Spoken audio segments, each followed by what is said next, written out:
For those unaware, Subnautica is a game release all the way back in 2014, in which you crash land on an alien ocean world as the only remaining survivor of the Aurora's crew.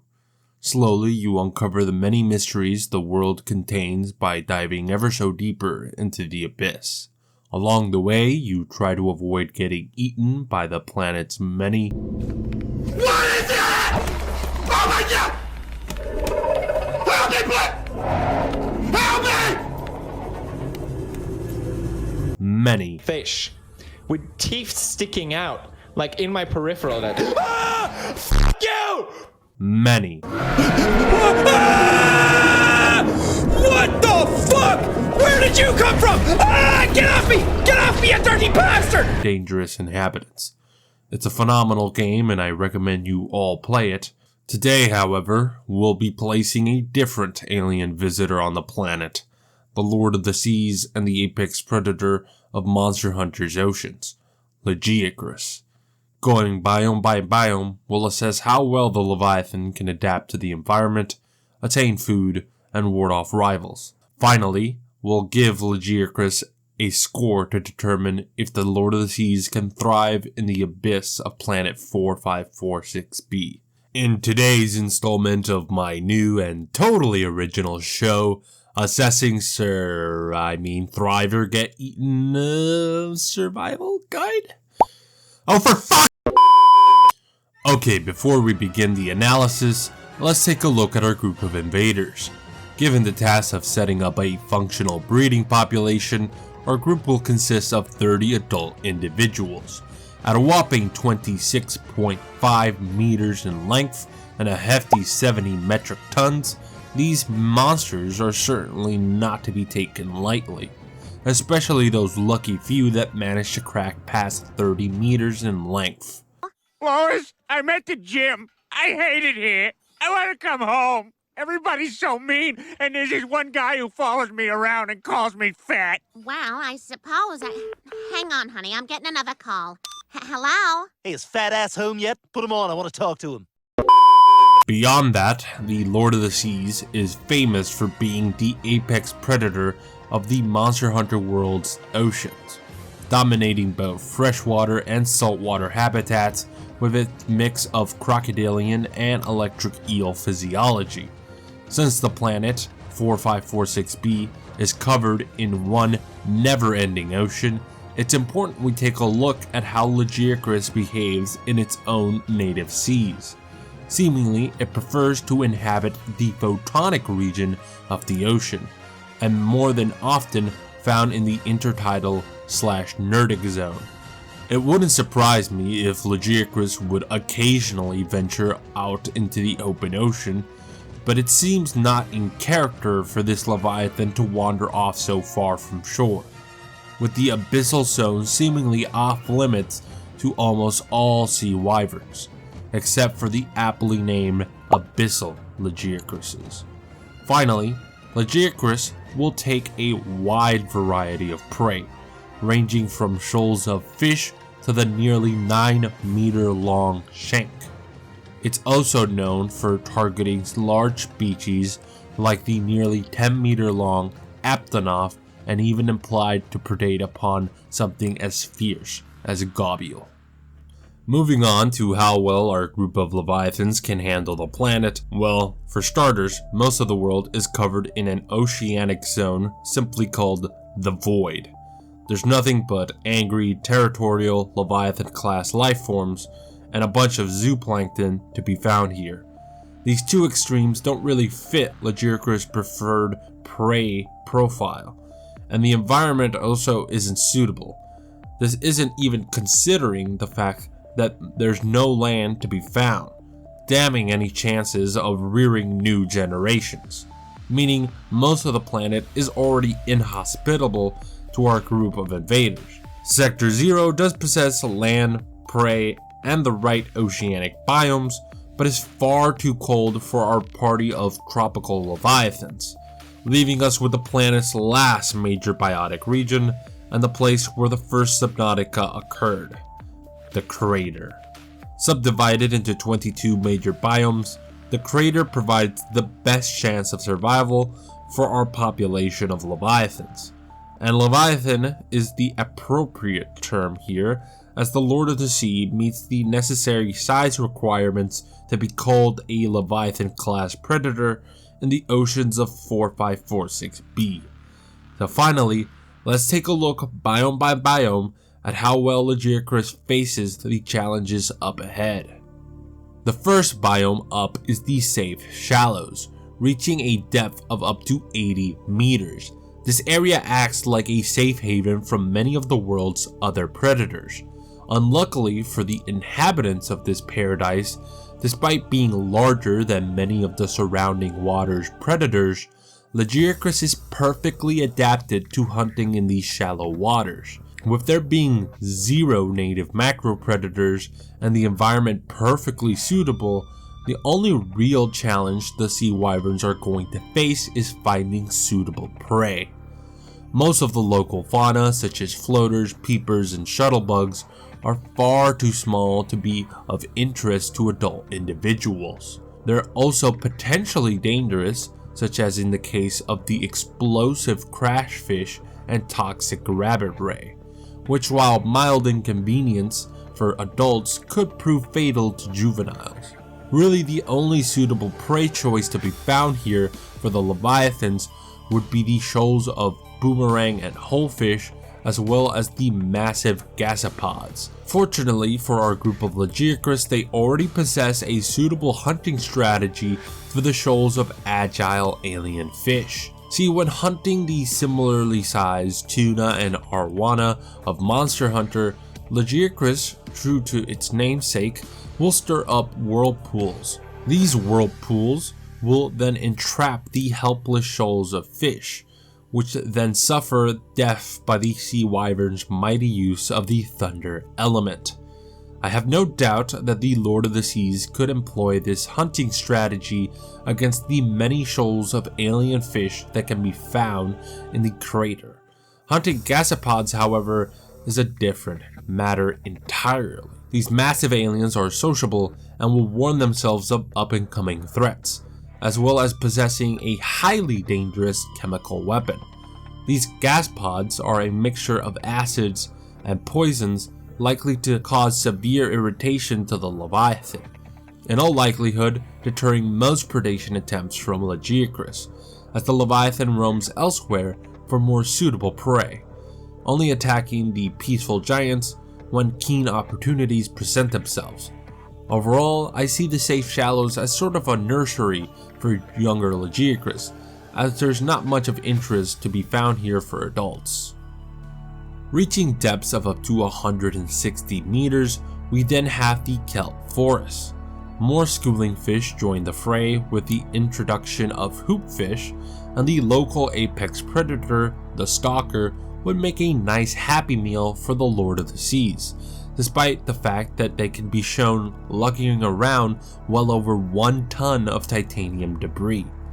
Perhaps they could predate upon very young Lagiacrus, yet it wouldn't surprise me if even juvenile Lagi can overpower the formidable predator. Despite that, adults still face the challenges that much of the local wildlife, like the eye and hoverfish, don't make suitable prey items. On top of that, our group of leviathans will now have to face the ever-present nuisance of the parasitic bleeders. Overall, the kelp forest likely acts as a transitory biome for juveniles looking to break free of the Safe Shallows and nothing more. Ranging from a depth of 50 to 170 meters, the grassy plateaus presents greater opportunities for our invaders. The small shoals of biter, spadefish, and reginals would likely stay clear of the leviathans and as best serve as training wheels for juveniles on how to wrangle larger schools of fish. The reefback leviathan and sand shark are where things get interesting. The sensory capabilities of Lagiacrus is debatable. Nothing in hard canon confirms that Lagiacrus has some form of higher sensory perception, yet everything surrounding Lagiacrus kind of does. His two major inspirations, the electric eel and saltwater crocodile, both possess some form of extrasensory perception. Even more importantly than that is that in the Monster Hunter 10th Anniversary Super Biology Report, a celebratory booklet that features numerous short articles about a variety of monsters, the scientists brought on to speculate about Lagiacrus' ecology postulates that the Leviathan probably has repurposed his control over the thunder element into some form of extrasensory perception, speculating that the creature might possess the ability to locate prey using electroreception, a sensory capability possessed by sharks and other cartilaginous fish that allows them to detect electrical signals of their prey. If you take this booklet as canon, then Lagiacrus should be able to detect the burrowed sand sharks and crush their shells with its powerful jaws, making a decent meal of the once feared macro predator. But if you don't take it as canon, then it's likely the sharks could effectively hide away from the Leviathan by burrowing themselves. Finally, Lagiacrus' interactions with the reefback is also interesting.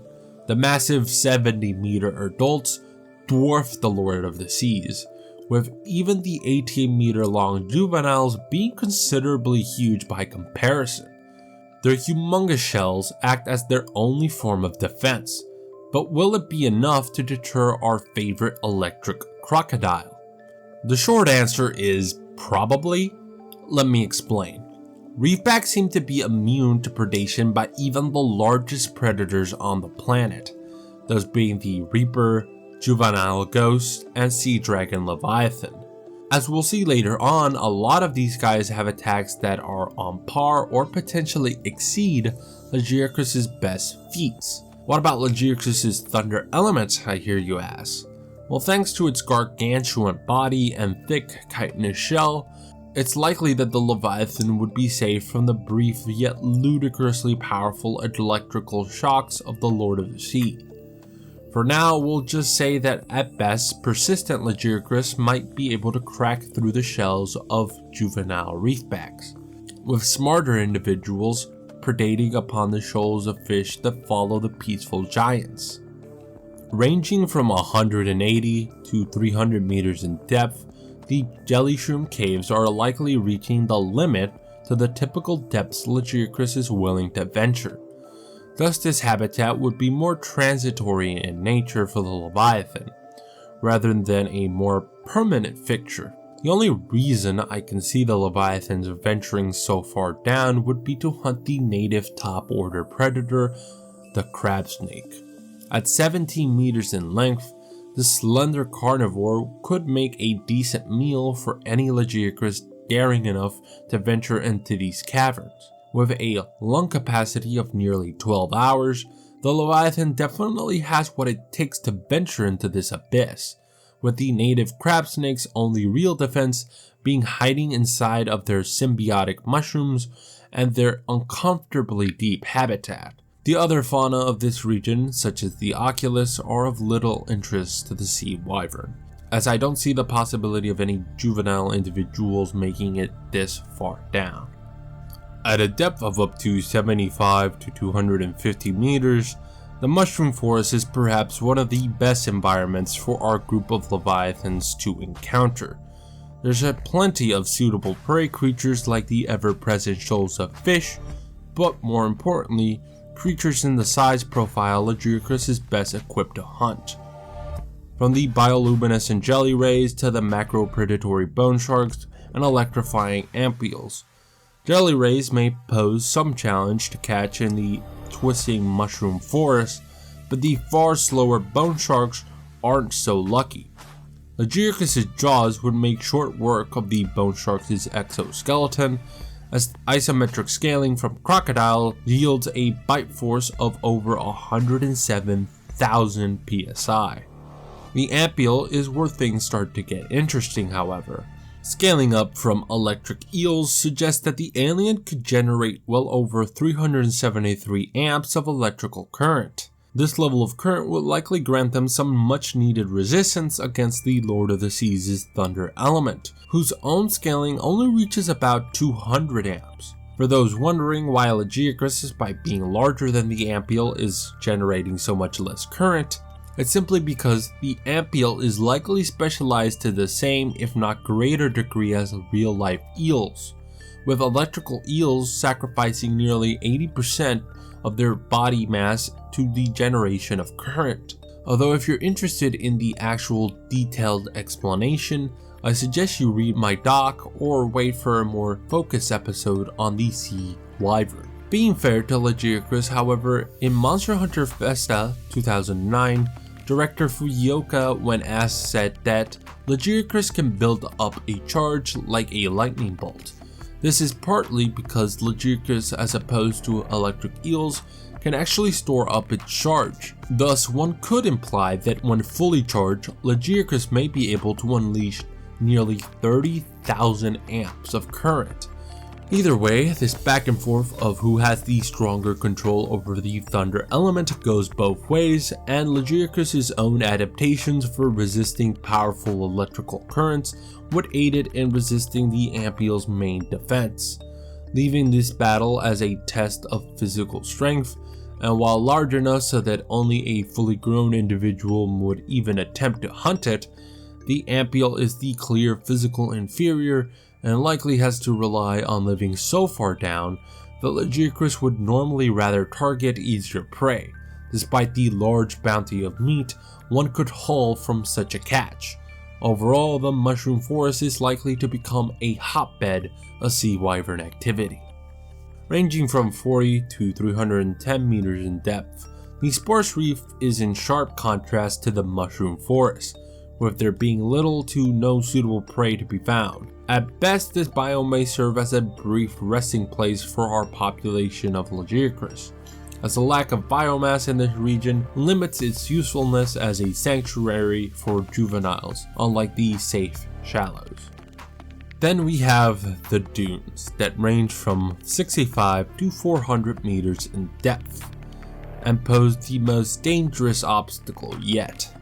While we've already explained in detail how most of the local fauna would interact with the Lord of the Seas, the main newcomer is none other than the infamous Reaper Leviathan.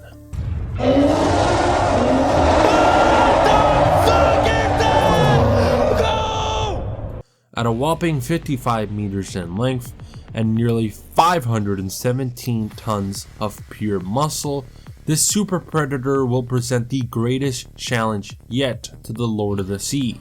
From the offset, it's clear that the Reaper is far larger than Lagiacrus, being over 7 times heavier than the sea wyvern. But will that size difference translate into an actual strength advantage? Well, kind of. It depends on what we're talking about. When it comes to striking strength, Lagiacrus completely blows the Reaper out of the water, being able to generate over 273 times more kinetic energy than the native Leviathan. For those wondering how the hell that's even possible, well, let me enlighten you. In one of the first cutscenes featuring the flagship of Monster Hunter Tri, Lagiacrus completely obliterates a massive stone pillar.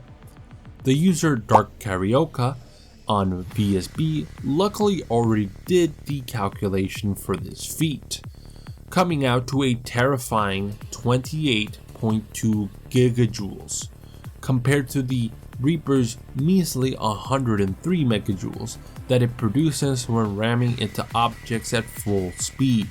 To be fair to the Reaper, it does seem as though the sea dragon Leviathan is cautious around it, preferring to herd the Reaper into inhospitable environments and letting the climate do the killing for it. The sea dragon, as we'll mention later, has far more impressive feats, and thus I wouldn't be surprised if the actual gap in striking strength wasn't so absurd. Aside from AP, however, the Reaper pretty much takes the category of strength. In a straight up wrestling brawl, the Reaper has been shown manipulating far more massive objects than the sea wyvern, pushing the well over 1,000 ton Cyclops around. as opposed to Laggy's best feat of ragdolling Anjanath, whose isometric scaling places at 23 tons. And that feat probably isn't even canon considering it's from scrap material of Monster Hunter World. On top of that, the Reaper's bite is also likely far stronger than even Lagiacrus's. See, the Reaper is capable of ripping through the reinforced titanium hull of the Degassi sea base. I'm going outside. Bart, Torgal has disembarked the habitat. Bart, come in. It's dangerous. Damn it, boy, I know you can hear me. Chief, get off the radio and put on your helmet. What? Brace!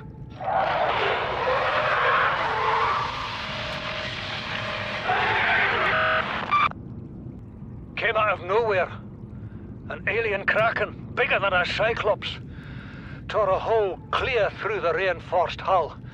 I barely got my breather in time. I told her. I said others would come. Even modern titanium alloys can have a tensile strength well over 200,000 psi, twice that of the bite force estimates for Lagiacrus.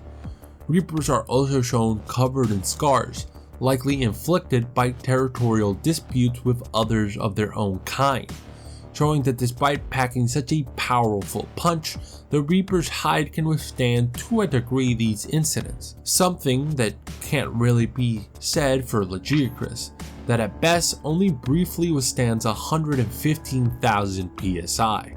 Yet what does this mean for a confrontation between the two? The way I see it, the Reaper really only has one win condition, and that's if they can ambush Lagiacrus.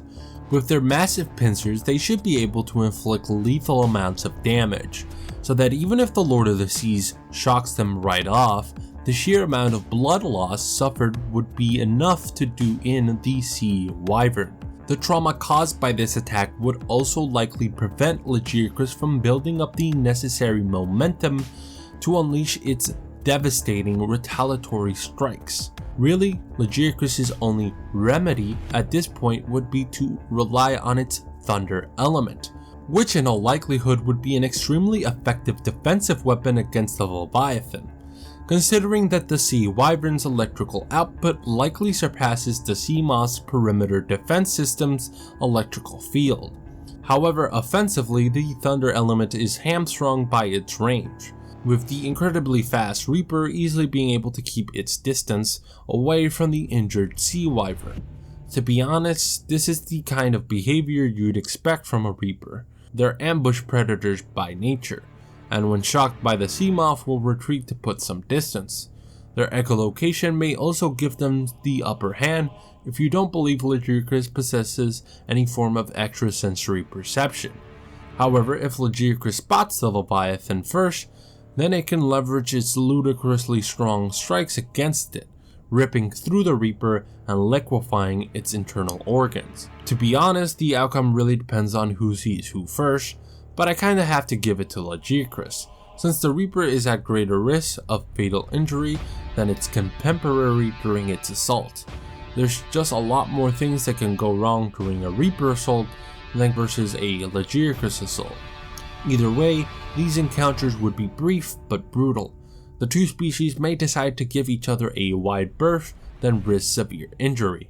After all, even if a Lagiacrus wins an encounter with a Reaper, the blood from the conflict would undoubtedly attract more trouble. The Sea Wyverns overall decide that the dunes don't possess enough worthwhile prey for the trouble, with only the boldest and most desperate Lagiacrus venturing its sands. Going as far down as 370 meters in depth, the crash zone is kind of just a lighter version of the dunes, so overall just kind of a repeat of what I said before.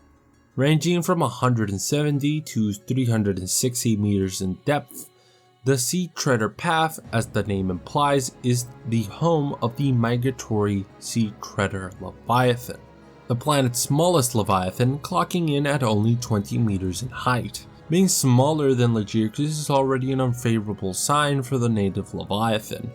Its chitinous shell and tendency to roam in herds may offer some level of resistance to the invading sea wyvern, but nothing a well-placed ambush can't get past. Really, the only saving grace I see is that the sea treader path as a biome is fairly deep, and thus the Leviathan would be uncomfortable during its visits into the biome, which may deter ambush, as sitting around in an environment that you're constantly uncomfortable in doesn't seem like the best ambush spot material, at least for me. Ranging from 35 to 500 meters in depth, the underwater islands is amongst one of the more ideal biomes for our invaders. Plenty of prey, plus easy access to one of the two land masses in the crater. The only real hazard to be found here are the large colonies of floaters. A group of floaters can overpower even Leviathan class lifeforms and raise entire land masses. Perhaps our invaders could shock the parasites right off their bodies, but I'm not entirely sure about how effective that would be, as floaters possess a mesh of microorganisms that act as a membrane for them, with a thin layer of helium in between to help with buoyancy. This layer may effectively insulate the floater from weaker Lagiacrus, like those found in the island district that are incapable of propagating their electrical shocks through the air. I would also assume this of any juvenile Lagiacrus that have yet fully developed their electricity generating muscles. And on a grim note, for any Lagiacrus unfortunate enough to find itself stuck in this precarious situation, the native Leviathans at least normally succumb to asphyxiation once they've breached the surface. Lagiacrus unfortunately would not suffer the same fate, as its air-breathing lungs would force it to suffer the much more prolonged death of either starvation or dehydration. Ranging from 125 to 460 meters in depth, the Crackfield is another ideal hunting location, if a bit deep. Definitely not a resting space for our invaders, but the ideal prey variety for plenty of hunting. Going as far down as 500 meters in depth, the mountains are definitely a place to be avoided. No real prey beyond the shoals of fish, and the 7 native Reaper Leviathans definitely make it uninviting. Ranging from 140 to 480 meters in depth, the bulb zone, much like the Crackfield, is another ideal hunting location, with minimal hazards beyond the depths of what it can reach. Despite it rarely being spotted in this biome, I will take this time to talk about the Mesmer. Known for casting hypnotic illusions to catch their prey, in a similar hunting strategy to cuttlefish, the Mesmer would likely use its hypnotic abilities to aid it retreat from the solitary Leviathan. Not that it would be in any danger from adult individuals, as it's far too small to be of interest, but juveniles may be more susceptible to the headaches it can induce. Going from 150 to 500 meters in depth, the Grand Reef is not the most ideal hunting location. Many of the most enticing prey species are far below Lagiacrus' preferred hunting depths. They're also not very easy to take down. We've already mentioned the hardships in taking down sea treaders and bone sharks, but the other newcomer to the menu is the delightful crab squid. The vaguely cephalopod looking alien might be as delicious as calamari, but possesses quite the counter to Lagiacrus' thunder element. An EMP likely evolved to shut down the Ampiel's own electrical powers. I have no doubts this EMP would affect Lagiacrus. It may even cause discomfort beyond taking away the Leviathan's thunder element, as if you're a believer in Lagiacrus possessing the ability of electroreception, then the EMP would screw with the Leviathan's ampullae of Lorenzini organ. Even if you don't believe that, Lagiacrus is going to struggle to hunt at this depth without its electricity helping it, both because its shell shockers can no longer act as flashlights, but also because it needs to kill prey as quickly as possible. Partly because of the pressure, but also because another Leviathan resides here. Gel sack, yes. I need you. And I don't like that sound, so I'm just gonna go this way. The eerie ghost Leviathan juveniles are known to call the Grand Reef home. Under normal circumstances, Lagiacrus could likely hold its own against these guys, as outside of upscaling from Reapers and potentially being too dangerous for the sea dragon to hunt, nothing suggests these guys would be that much worse than a Reaper. They're also a heck of a whole lot easier to spot. However, the sea wyvern is at a severe disadvantage, both from a pressure standpoint, but also an elemental standpoint if it's recently been EMP'd. All of this makes an encounter with the Ghost Leviathan unfavorable for the Lord of the Seas. Thus the Grand Reef would only be visited by the most bold of Lagiacrus. The Blood Kelp Zone at 150 to 670 meters in depth is definitely mostly too deep for Lagiacrus, on top of being pretty sparse on prey beyond the enticing Ampiel. So once again, another biome only visited by the boldest of sea wyvern. Finally, we have the two islands of the region. Both would be highly contested spots for our invader. Not from any of the local fauna, mind you, as the most dangerous thing you can find here are crawlers. Rather, our invaders would be competing for these spots as ideal nesting grounds, with the fittest Lagiacrus gaining access to the best nesting spots on each island. Juvenile Lagiacrus would also likely find refuge in the island's many caverns, far from the gaze of the adults. While the crawlers definitely don't pose a threat to any of the adults or even juvenile sea wyverns, hatchlings are a different matter entirely, and similar to real-life crocodiles, Lagiacrus will have to engage in some form of nest carting behavior. And with that, I think we conclude the biomes Lagiacrus would realistically survive in. The rest are simply too far down for the normally photonic Lagiacrus to venture in, even for a quick glimpse. This isn't to say we're done talking about the sea wyvern challenges, as Planet 4546b offers up one final boss for the flagship of Tri. Hey, chap, look.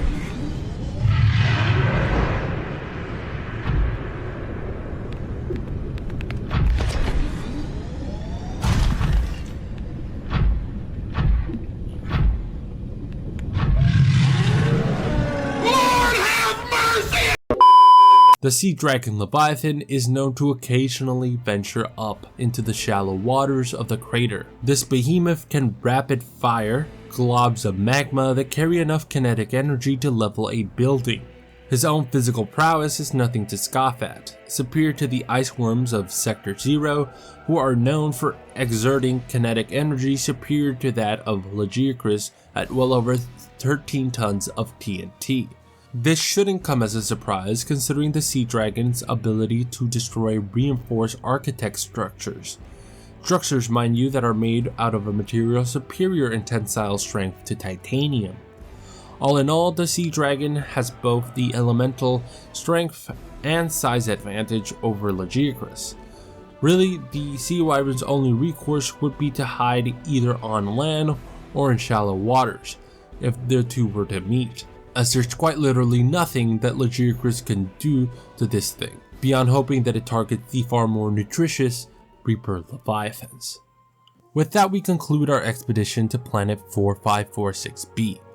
Rounding up our score, we see that a lot of the crater is below the Leviathan's preferred depth of 200 meters, but enough is above that line that amongst other factors I think the sea wyverns earn a score of 7 for environmental suitability.